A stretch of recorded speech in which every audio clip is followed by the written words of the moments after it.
lights are dimmed, the projector is running. The classroom has become a setting for use of a very effective teaching tool, the classroom film. Yet what these young people learn and how well they learn it rests largely with how the film is used. It does work. We've constructed an electric motor from a few simple materials. Let's review what happens by looking at a diagram. Here is the permanent magnet. Like all magnets, it has a north pole and a south pole. Here's the block of iron with the coil of wire around it, an electromagnet. The coil of wire is attached to wires leading to a dry cell. When current starts to flow, the coil becomes an electromagnet with north and south poles. These poles of the electromagnet are attracted by the poles of the permanent magnet, and the block of iron turns. If we reverse the direction of the current in the coil by changing the dry cell connections, the north and south poles in our electromagnet reverse. This puts two north poles together and two south poles together. Since like poles repel each other, the electromagnet rotates until opposite poles are attracted to one another. If we add the automatic switch to our diagram, it will look like this. Now, if the wires are connected to the dry cell, the motor will continue to rotate in one direction.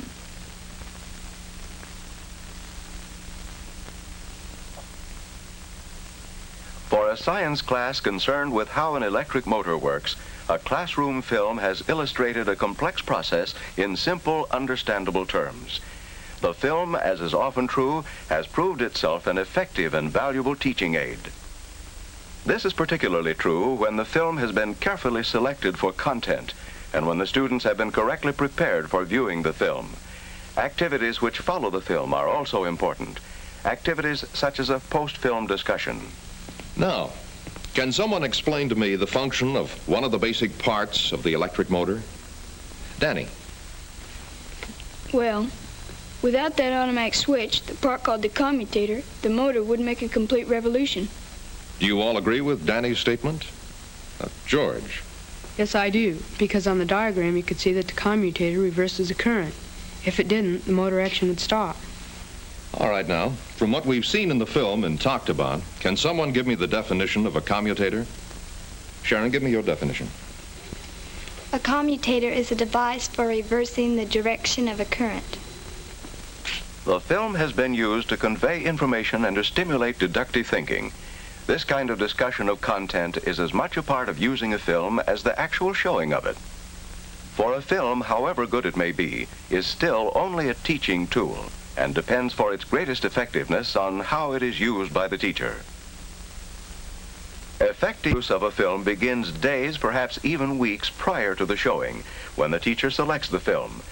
The director of her local instructional materials center can often provide helpful advice about which of several films in the same subject area will best suit the teacher's purpose. Of course, one may have to rely on the resume in a catalog to determine a film's content as well as its running time and the grade level for which it was intended.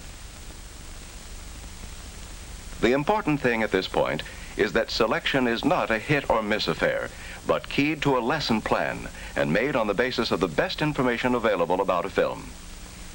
The next step you, as the teacher, take in using a film is to become familiar with it yourself. If the film is available to you for only a short time, you may have to limit your own preparation to studying the teacher's guide for the film if it is available. Here you will find usually a more complete description of the film's content than is possible in a catalog or file, along with the questions you may want to ask following the showing of the film. Comments from previous users of a particular film, if they are available, are also helpful. An ideal way to study a film and prepare to use it with your class is to preview it, with pencil in hand, taking notes as the film progresses. It can be a real help to have one or more of your students in the preview room with you. As they watch from a viewpoint which is different from yours, they will detect new or unusual words or situations which may require explanation before the film is shown to the group. They may also reveal interests a teacher may use to motivate the entire class. Well, Billy, was there anything you didn't understand? Well, I don't understand why the farmers and cattlemen had to fight so much. Why couldn't the farmers just settle and plant their crops in the areas where the cattlemen were located? How about you, Mary? Any words you didn't understand? Well, blooded something. Blooded stock, I think it was. Creative teachers have many ways of developing class readiness for seeing a film. Preparation often starts the day before. Unusual words may be defined beforehand. You recall that yesterday we talked about the problems of settling this large area of our country known as the Great Plains. Today we're going to see a film that shows us those problems very clearly. Of course, when the Great Plains were being settled in the 1850s and 1860s, the movie camera had not yet been invented. So in this film, we get the story as we look at famous paintings and drawings made by artists who were there at the time. Now, Kathy, do you recall the problem about the Plains area that we discussed yesterday? Well, there was constant fighting between ranchers and farmers over the use of land, so neither of them could become really prosperous. And we decided that this situation kept many people away who might otherwise have come and helped to settle the Great Plains. Yes, very good summary, Kathy.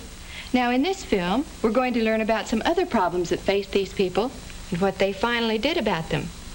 Afterwards, I want you to be able to identify and discuss the problems and to describe how the eventual solution of these problems affected our country's history. All right, let's have the film. It wasn't like the days when cowboys fought Indians. Between cattlemen and farmers, nobody had the what for to make the difference. Both had 6 shooters and both could use them. Peace depended, it seemed, on finding a cheap and practical fence. Some tried a thorny hedge, the Osage orange for fencing. And it was pig-tight, horse-high, and bull-strong. But it took 4 years and more to grow. Others tried just plain old wire, but cattle shoved right through it. And the search continued. The search for a fence that would combine the low cost of wire with the thorns of a hedge.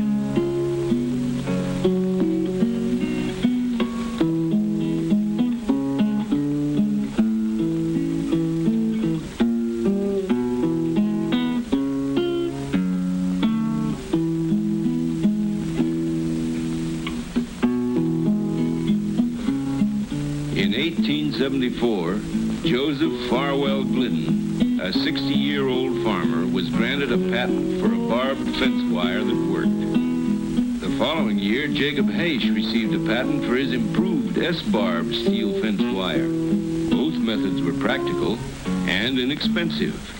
The West got its fencing, but the new fences blocked off the cattle trails to the railroads. And there were some who resisted the changes on the plains brought about by barbed wire. Some fenced off water holes, forcing others to become fence cutters. But the bark of 6 shooters diminished. Laws were passed to protect both sides, and in time barbed wire turned out to be a blessing to the cattlemen too. They had built their industry on the native Texas longhorn, a tough, mean, ornery critter, as tough on the table as he was on the range. With barbed wire fencing, the cattlemen could separate their herds, introduce blooded stock, and supply the demand for better beef. Soon the Great Plains became a new land. The railroad, the Colt revolver, the artesian well, the windmill, new ways of farming dry land, and of course barbed wire, enabled our country to settle the vast interior, to turn what was once the great American desert into rich, fertile farmland. Who can give me some reasons why the invention of barbed wire was so important to the development of the Great Plains? Jimmy? Well, the barbed wire helped both farmers and cattlemen because they could keep the cattle where they were supposed to be, and the farmers could do more farming and less fighting. Yes, and this was the only kind of wire fencing ever invented that could do the job, wasn't it? Why didn't they build wooden fences? Karen? There wasn't any wood. Yes, that's right, Karen. Now I think it might be interesting to find out why there was no wood available in the Great Plains area. This will take some research. So Karen, you Betty, Tom, and Alan prepare a report on this. We're all going to spend some time reporting on other aspects of this subject, too. Who would like to find out more about the benefits the barbed wire fencing made possible for the cattlemen? Bob? Well, I recall the film mentioned something about separating the herds and introducing blooded stock. I'd like to know more about this. Okay, Bob. You team up with George, Bessie, Elaine, and Frank on that question. There are many ways to conduct post-film activities profitably. The objective should always be to use the film as a springboard to learning, understanding, and creating. Assigning a research project on a topic related to the film will help the student to form relations of ideas, concepts, and facts, and thereby provide creative learning experiences. In any review of effective use of classroom films, we should not overlook the importance of physical details. For example, proper arrangements for seating, lighting, ventilation, and placement of equipment.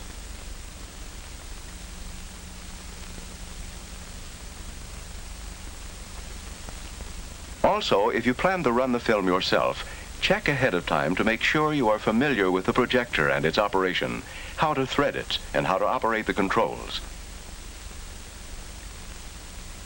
Where these details are handled by a student projectionist, it is still important for you to make sure that these arrangements are made beforehand. All these physical details may contribute or detract from the showing, and hence they are relevant to the creative use you make of a film as a teaching tool. Remember also that since using a film is part of a creative process, the steps you take reflect your own creative ability.